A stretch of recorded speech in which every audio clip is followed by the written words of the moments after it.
Creative Babble.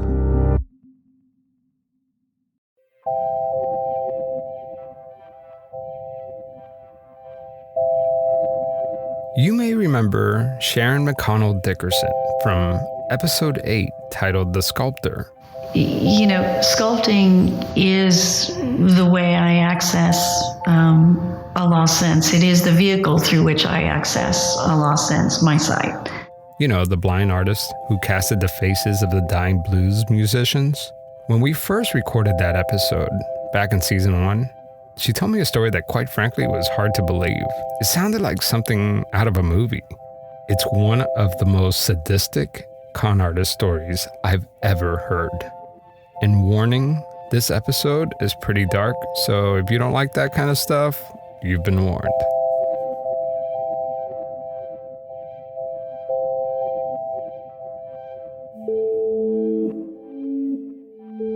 I had to have Sharon back to tell you the story about her friend, Bo Eisler. We'll get to the con artist part of the story eventually, don't worry. But first, I have to tell you about Sharon and Bo. Let's pick the story back up when we last met Sharon. It was 1996, and Sharon started to suddenly lose her vision to an aggressive autoimmune disease. She could still see, but she had to quit her job and leave her old life behind. She underwent numerous surgeries to try to save her vision, but as time passed, her vision rapidly faded away. So what would you choose as the last thing you'd ever want to see if your vision was slipping into complete darkness? Sharon chose turquoise jewelry, golden sunsets, green and red chilies, and Adobe everything. She moved to the Southwest Desert in Santa Fe, New Mexico. New Mexico's license plate reads, "The Land of Enchantment."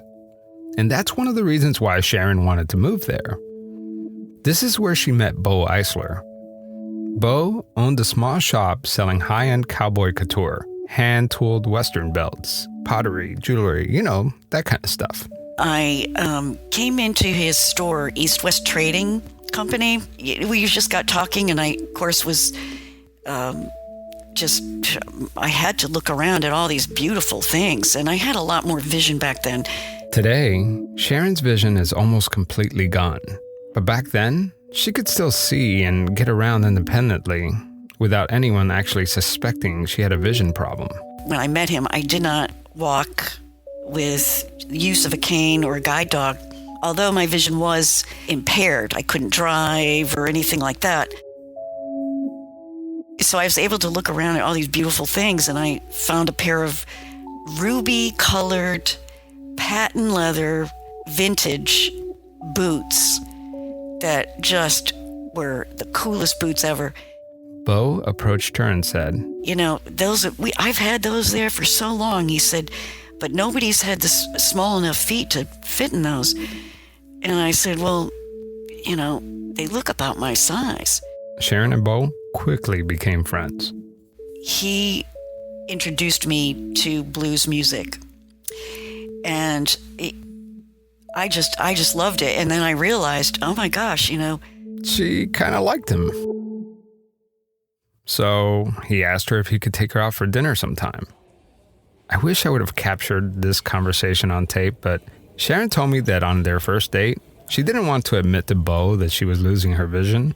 So he took her to one of these fancy restaurants where everyone speaks in soft voices and you could hear the silverware clinking on the dishes. So she opened the menu and pretended to read it.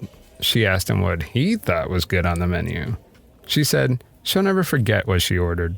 It was a beautiful seared tuna steak. They started to eat. Sharon looks down and sees what looks like a slice of avocado. She takes a bite, and it turned out to be a fork full of wasabi. It was pretty embarrassing. And after she recovered from that horrific wasabi disaster, they laughed it off, and she told him about her vision problems. We did go out on a date and then other dates, and had a romantic relationship for a number of months that ended abruptly with me jumping from his moving car, if that tells you anything. We were on our way, I'll never forget, it was New Year's Day, and we were on our way to a brunch at friends of his. And he said something that just cut me right to the core. And I said, "Stop the car, I'm getting out." And he was like, "But you won't be able to find your way home because you can't see too good." And it just freaked me out. She swung open the door and she jumped out of his car. She said the car was moving slowly, but still. So I ran all the way home screaming. I remember it was awful. It just hurt me so bad. And yeah, so that's how it ended. And months went by where, I never heard from him. And then I got a call from him just out of the blue. And he called me and admitted that he felt he was, in love with me, and that he really wanted to try again to, approach a relationship, and that he felt like he could handle, my disability. I told him that what he said was had hurt me so deep to the core that I could not enter that type of relationship again with him, but that I felt I could be a good friend, and that perhaps we are always meant to be good friends because we had so much in common and of interest and like doing a lot of the same things.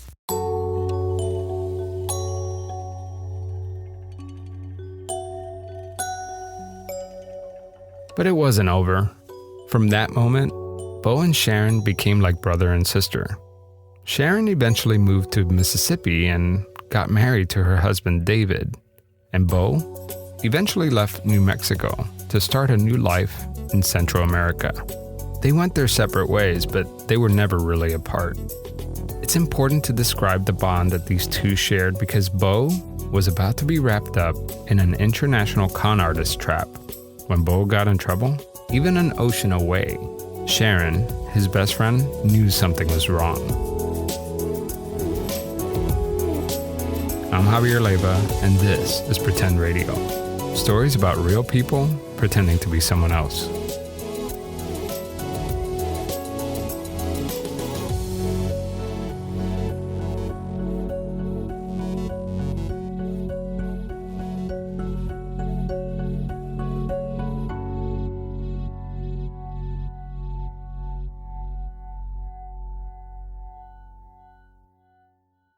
After Sharon left New Mexico, Bo stayed behind, but not for long.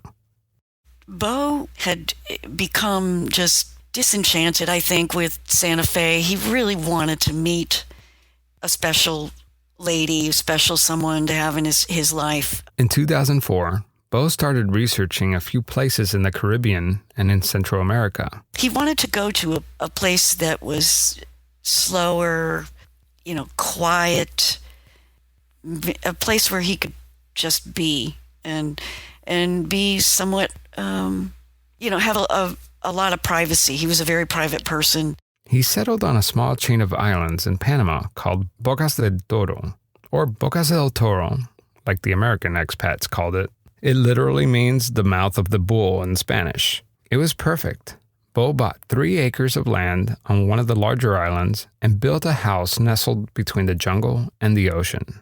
Bo and Sharon spoke on the phone every single day.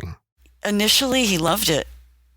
He was often telling me that I needed to come and visit and see the place. And I didn't feel really confident at the time traveling alone to Panama.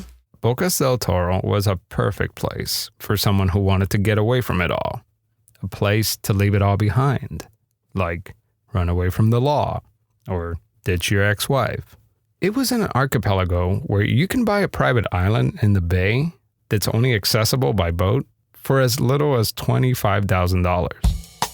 It seems too good to be true, and as you can imagine, the word got out quick, and building your dream home on a private island drew many U.S. expats. And with the gringos came a bunch of real estate scammers. You could buy a piece of land and had already sold it, and then suddenly people were claiming to be the owner.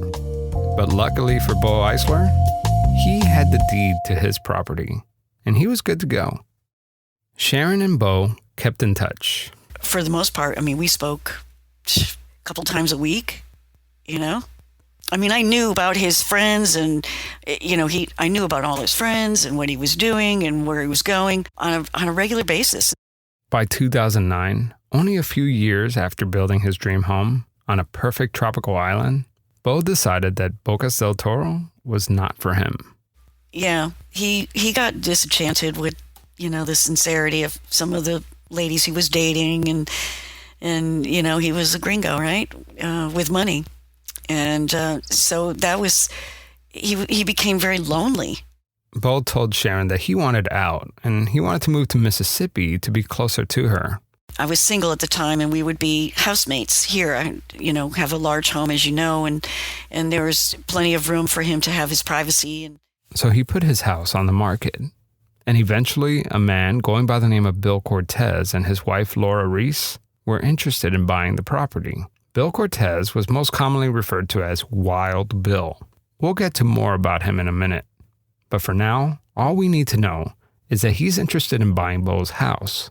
The night before, I think it was that they would sign the papers, he called and was very upset and said, well, this couple approached me to buy the house, and I get a call from this guy tonight saying that they're going to get a divorce and that the deal's off. The deal was on, and then it was off, and then it was back on. Finally, Wild Bill and his wife, Laura Reece, agreed to purchase the house for $400,000. That was an exceptionally generous offer. So, that was the last time I talked with him, I think. Bo was never seen again. For me, is I know that my friend disappeared. I didn't know it at that time, but I just felt like he was so upset about, what had happened that he needed space. I respected Bo's silence, times where I may not have heard from him, but it wouldn't be long that I would that he would call me and tell me what he was up to or where he went or this kind of thing. But this time, I didn't hear from him again. So did the deal fall through, or did the Cortez couple buy the property? And why would Bo disappear just like that? It didn't make any sense. Something was wrong. The painters showed up the next morning to work on the house, and that's when Wild Bill was sitting in the kitchen and yelled at them to leave, and that he had bought the house and that he didn't need them. So who is this Wild Bill? Where did he come from? And did he really purchase Bo's house? Wild Bill, whose real name was William Holbert, had long blonde curly hair and frequently wore a Viking helmet. He was 6 feet tall and looked like one of those guys at the gym who was pumped up on steroids. Wild Bill was also the owner of a local bar he liked to call the Jolly Roger Social Club. The bar, which sat off the side of his island property, was a down and dirty watering hole known for loud parties and the occasional drug use. The decor was simple. Wild Bill flew a flag with skull and bones, and its motto was only 90% of our members survive. Look, it was a trashy place where local expats could play poker and have a reliably good time. The Jolly Roger Social Club was not exactly a cash cow either. If Wild Bill and his wife Laura Reece were lucky, they could probably make $50 in profit on a good weekend. But let's back up a little bit.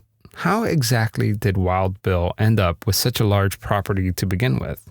3 years earlier, Wild Bill and his wife claimed they bought their 45-acre property from a family called the Browns. Michael Brown and his wife Nan lived there with their teenage son Watson. When Michael Brown posted the house on the market, he got a call from Wild Bill, and they agreed to meet. The Browns' property sat at the edge of the peninsula and was only accessible by boat. It was reported that Michael Brown traveled by boat to pick up Wild Bill so they could work out the real estate deal. As the story goes, Wild Bill stayed with the Browns for about 3 days, long enough to gain their confidence.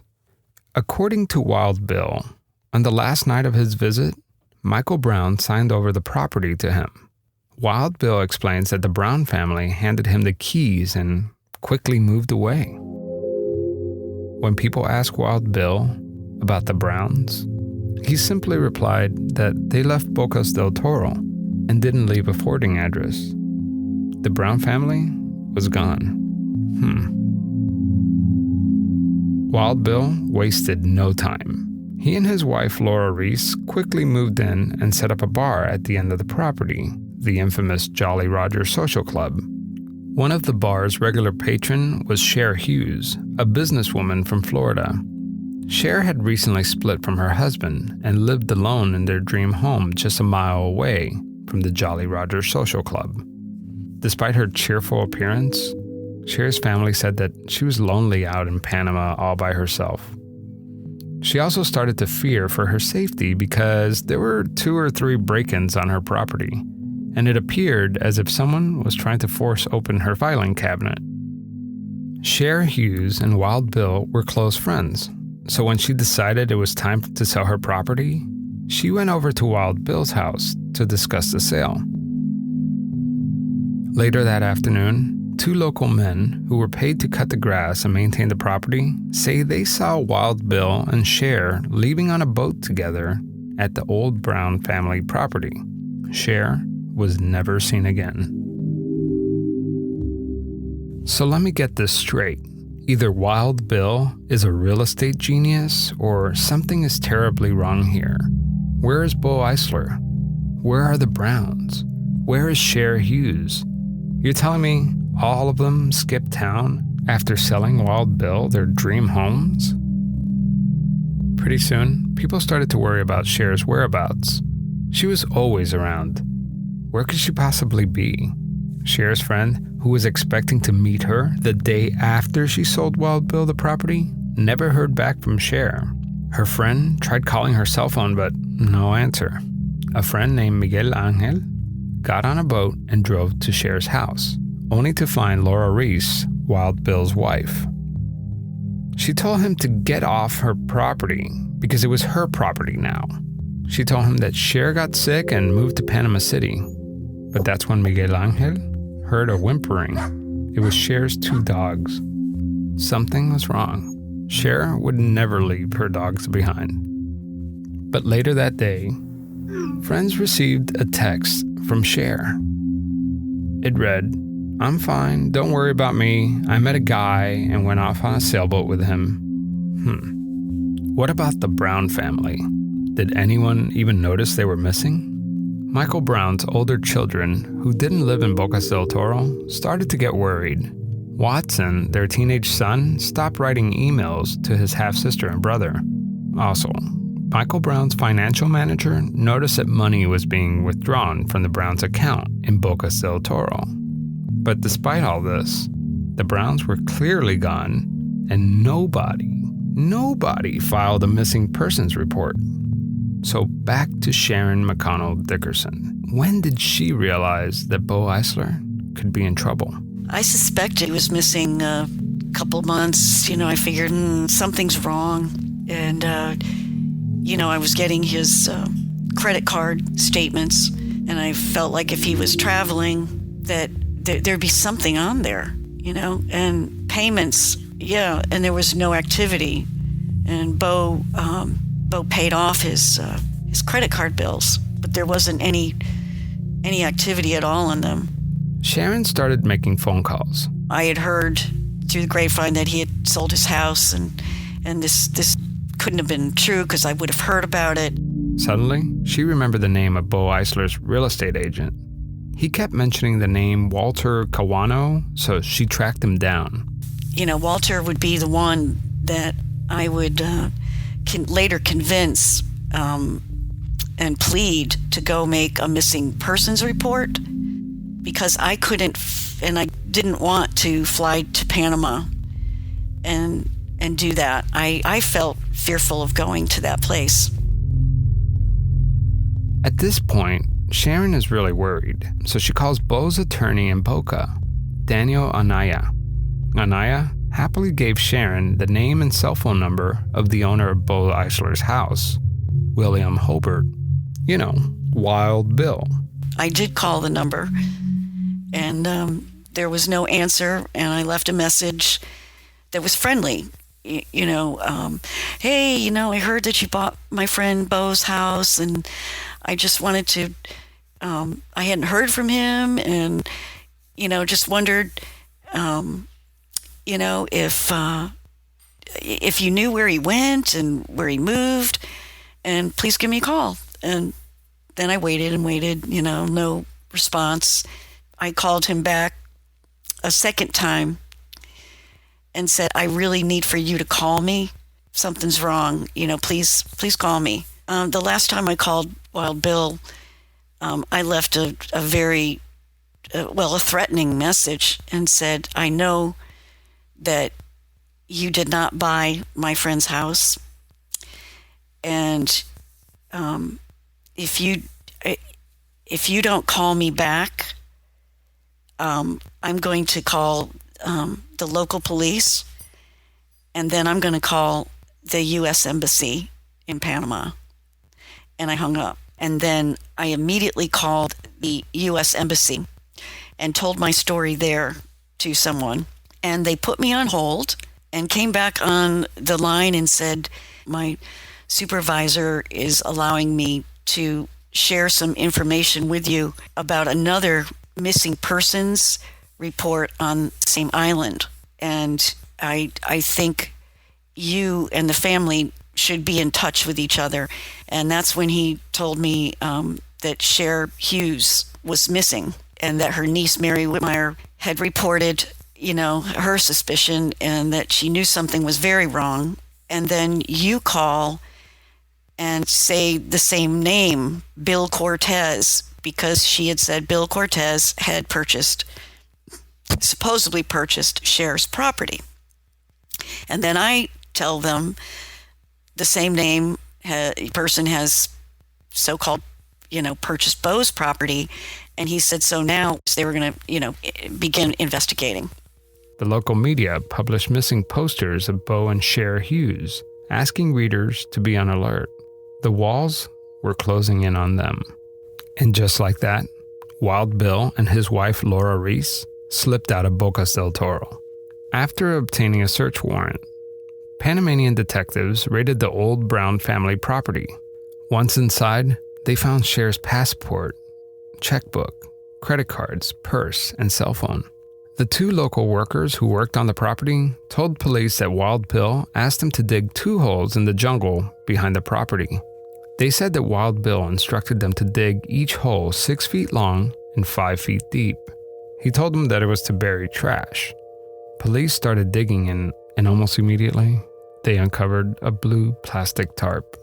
I'll save you the grisly details, but it was the body of Cher Hughes. Then police found another grave a few yards behind. This was most likely Bo Eisler. Eventually, they found 3 more graves. One for Michael Brown, his wife, and his teenage son, Watson. Wild Bill and Laura Reece were on the run. So who the hell are these people, and where did they come from? This can't possibly be their first run-in with the law.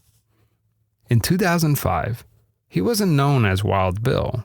He was 26-year-old William Holbert, just 2 years before moving to Panama and killing the entire Brown family just to steal their house. William Holbert lived in a small town in North Carolina called Forest City. He opened up a bookstore on Main Street. What kind of bookstore? Why, a white supremacist bookstore. He called it Southern National Patriots. William Holbert would stand outside the store shouting into a megaphone and handing out flyers that read, "Are you tired of being a second-class citizen in a country your father built for you? Are you sick of the ethnic and cultural cleansing of our white Southern children by MTV and rap music? They're breeding us out. They're taxing us to death. They're removing our jobs." Here's William Holbert justifying his casual racism. Our culture we feel is the pinnacle of achievement in Western society and has been destroyed for the last 100 years or so. At this point in his life, William Holbert acted nothing like Wild Bill from Bocas del Toro. Wild Bill had long, curly blonde hair, spoke Spanish, liked to party. William Holbert, on the other hand, was angry and had a shaved head, weighed more than 240 pounds, and had a swastika tattoo on his back and a cross on his left arm with the words Aryan Pride. Eventually, Holbert closed down his racist Barnes & Noble and moved across the state to the North Carolina coast. Here, he and Laura Reece cooked up their first con artist scheme. They pretty much forged a deed to an empty beach house and called the developer looking for houses to flip. Holbert told the developer he needed to sell the house quick and was willing to sell it below market value. Holbert took the man's deposit of $200,000 and took off running with the cash. Months later, the real owner of that beach house showed up, only to find her house being renovated by a man who claimed to own it. By this time, everyone figured out they were scammed, and William Holbert and Laura Reece were gone. They headed west in a stolen car with fake IDs and were traveling from state to state. While crossing Wyoming, they were stopped by a highway patrolman. When the trooper walked back to his car to run their license, he found their alias in the system and figured out that they were wanted in North Carolina. But by the time he figured that out, Holbert hit the gas and ran off. This is actual audio from the trooper's dash cam. Bring it behind your... Stop right now! You should see this video. Holbert and Reece were driving an SUV in a high-speed chase. The road went on forever without any obvious exit, so what did Holbert do? He swerved right and started driving straight up a hill.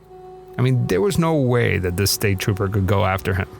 He got away. Can you believe that?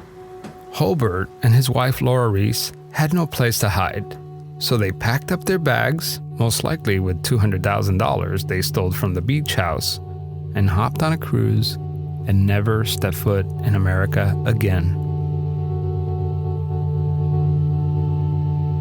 5 years later, and 5 corpses buried in their stolen Panamanian property, Wild Bill and Laura Reece were on the run again. This time, their pictures were all over local TV and newspapers.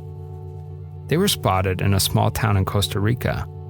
Now they're running from the FBI and Interpol. Wild Bill and Laura Reece stole the powerboat and headed north to Nicaragua. They crossed the Nicaraguan border, but they were greeted by police with machine guns and taken into custody. When investigators asked Wild Bill why he killed his victims, he said, "It gives me no pleasure to kill people. It's a difficult decision to make, and it's difficult to do." He described asking Michael Brown to show him around the property. That's when he shot him in the back of the head. Then, he called Michael Brown's unsuspecting teenage son over and shot him the same exact way. Then Wild Bill went around the property and shot the wife, Nan Brown. To make matters worse, while talking to investigators, Wild Bill couldn't even remember the kid's name. As for Bo Eisler, Wild Bill decided to kill him because he thought Bo was hiding from the law. He figured no one would ever come looking for him. Now, Wild Bill and Laura Reece were the proud owners of 2 properties in Bocas del Toro.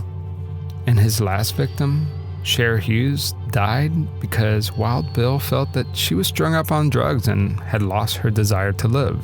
So, he did her a favor and killed her and took her possessions. And he actually considered Cher a friend.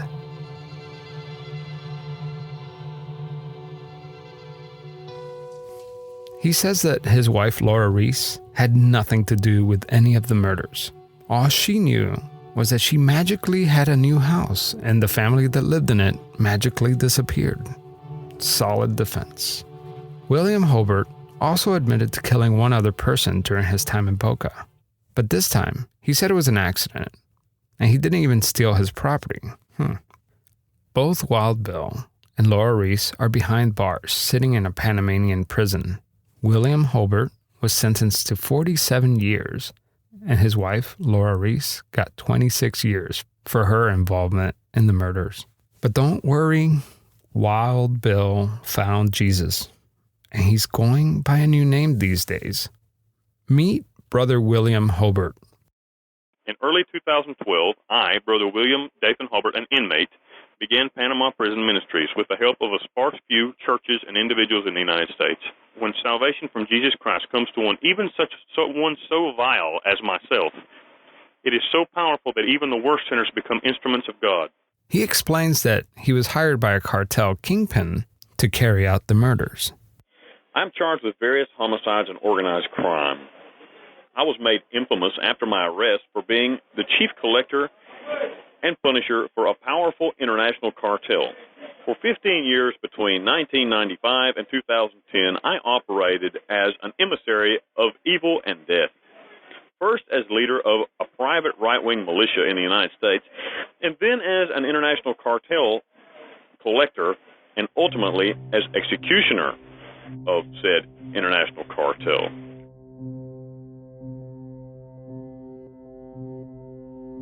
So you can imagine when Sharon McConnell Dickerson told me her story about Bo Eisler, I just couldn't believe it. Man, it's one of the most traumatic events in my life that I've gone through, is how I lost a friend like that, and months of worry and research and trying to connect and not being able to access the internet because I'm blind. So this was all phone calls and just, man, high drama. Sharon recalls one of her last conversations with Bo.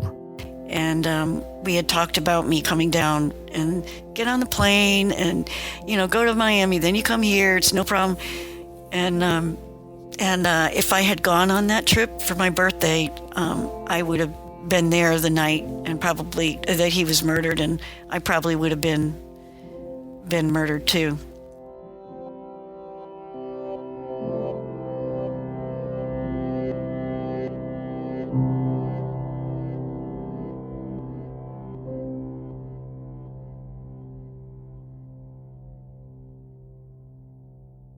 The world is waiting. Next time on Pretend Radio. I give you what you want.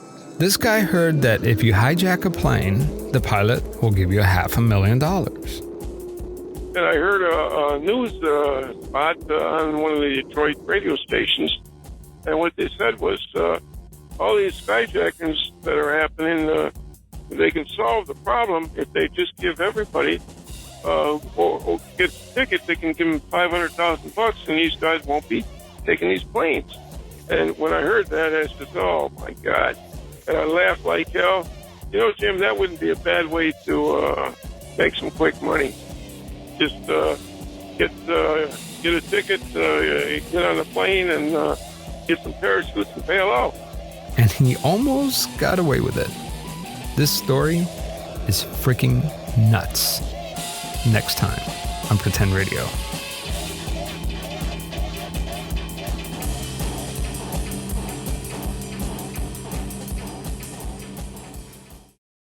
There's a lot I didn't cover on this episode. This story was largely based on the reportings of author Nick Foster. He traveled to Panama and covered the story like no one else. He even had an in-prison interview with Wild Bill himself. So if you'd like to know more about this story, you should check out his book titled Jolly Roger Social Club. I read the whole thing in a few settings. It's so good. You should check it out. Also, I really want to thank everyone who has left a review on iTunes. You have no idea how much that helps people find the show. In fact, if you want to support Pretend Radio, the most effective thing you can do is tell a friend. But also, I want to thank our Patreon supporters, like Kendra Hurst, who dropped some money in the tip jar. You guys are pretty amazing. Also, I haven't mentioned this in a while, but have you ordered your Pretend Radio t-shirt? You can find both the Patreon link and the swag by visiting pretendradio.org. Also, our theme music was composed by friend of the show, Joe Basile, with thechicken.net. Joe writes original scores for videos, podcasts, anything really. He's fantastic. Go check him out. Hey guys, it's Melissa and Mandy with the Moms and Murder podcast. We're a true crime podcast that's sure to make you laugh without compromising the seriousness of the content. Despite our name, we aren't just for the moms. Our show is for all the Diet Coke drinking, chicken loving, Dateline watching people in your life.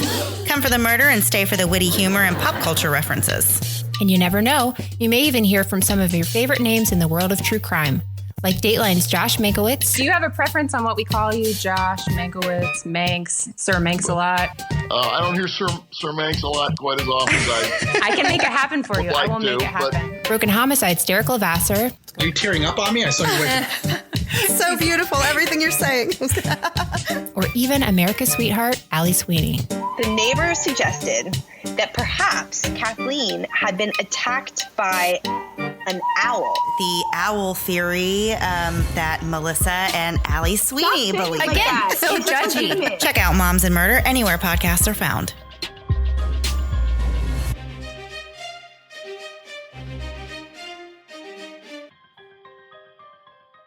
Murder.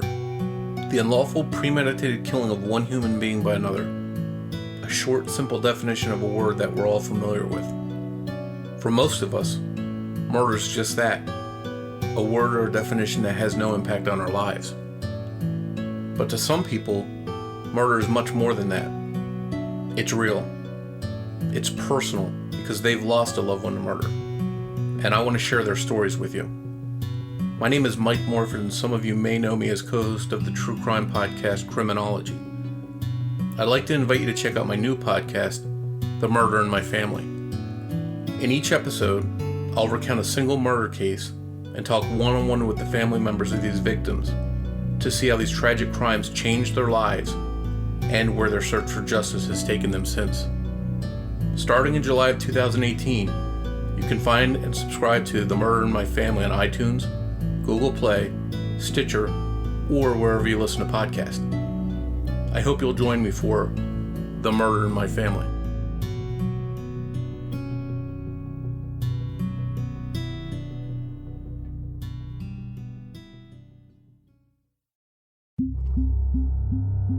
Creative Babble.